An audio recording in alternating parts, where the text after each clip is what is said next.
Imagine spending hours prepping for your big camping weekend. Food packed, tent rolled, coffee cravings locked and loaded. Only to realize at the worst possible moment, the one thing you need to cook your food is gone. And the worst part?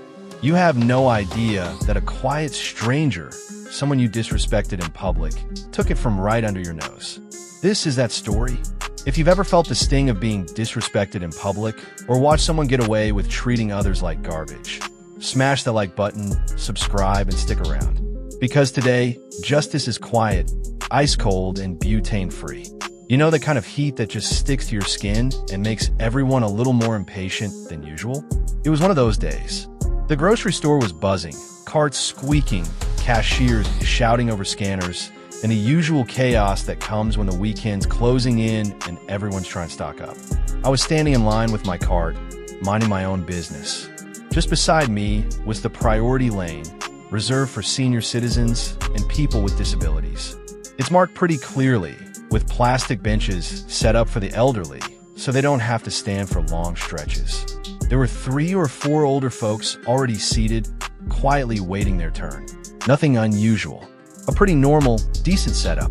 And then he showed up. This guy, mid-30s, Bluetooth in one ear, wearing knockoff Ray-Bans indoors like he was allergic to humility, strolls right up and cuts directly in front of the seated seniors. Not a glance, not a word, just slides in like he owned the place. You know, when something happens so out of line that it takes your brain a second to register it?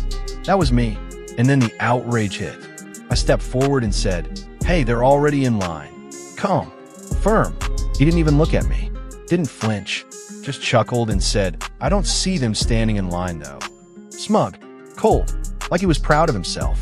You could feel the discomfort radiating from the older folks. But they didn't say a word.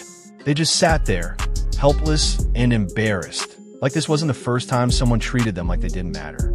And right then, I felt it, that helpless, sinking feeling, that gut punch when you speak up for what's right and get completely dismissed. So I shut up. I stood there, and I simmered. Minutes passed. We were still in our lanes. Him ahead, still on his phone, barking into it like a budget tech bro. That's when I really looked at his cart, and something clicked. It was packed for a camping trip. Instant noodles, marshmallows, a portable stove, sleeping bag, paper plates, a tarp rolled into the side.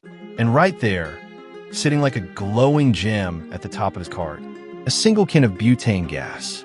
If you've ever gone camping, you know no gas, no heat. No heat, no cooked food, and no coffee. And then it hit me. This man just gave me the perfect opening. He was still distracted, mid-rant, pacing in place as if he was managing a Fortune 500 disaster over speakerphone. I casually leaned in, slow, calm, surgical. I plucked the can of butane from his cart and slipped it into mine like it was always meant to be there. He didn't notice, and that was the beauty of it. He scanned the rest of his items like nothing had changed, paid, and strutted out like he'd just conquered Mount Grocery.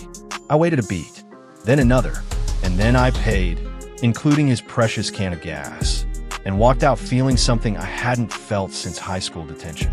Triumphant rebellion. Somewhere out there, that man probably rolled into his campsite with his ego riding shotgun, probably telling stories about how he outsmarted a bunch of old people and got through the line faster. I imagine him setting up that stove, stretching, bragging to his buddies, then reaching for the gas and finding nothing. That dawning moment of confusion, followed by panic, then slowly, inevitably, the cold slap of reality. Chef's kiss. Look, I get it. What I did wasn't epic or explosive. There were no fireworks, no public humiliation, no cameras catching his reaction in real time.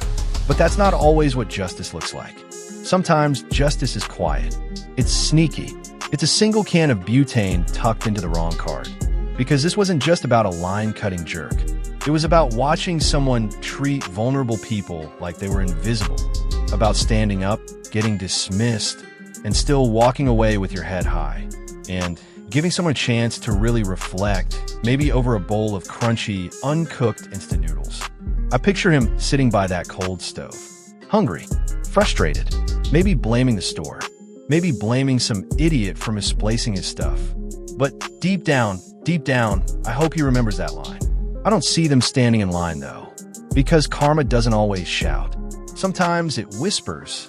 Sometimes it's just missing fuel. And if he didn't learn anything, at least he learned to double-check his card. You don't always get to see karma play out. But every now and then, life hands you a moment to set things right in your own small, silent way. And when it does, take it. Just make sure you bring a cart big enough to carry someone else's consequences. If this story made you smile, or made you remember a moment when justice came quietly, hit that like button, subscribe, and tell us in the comments. What's the pettiest revenge you've ever pulled off that felt oh so good? And stick around, because the next story might just be about your favorite flavor of revenge. Until next time, stay petty, stay proud, and never, ever forget your gas.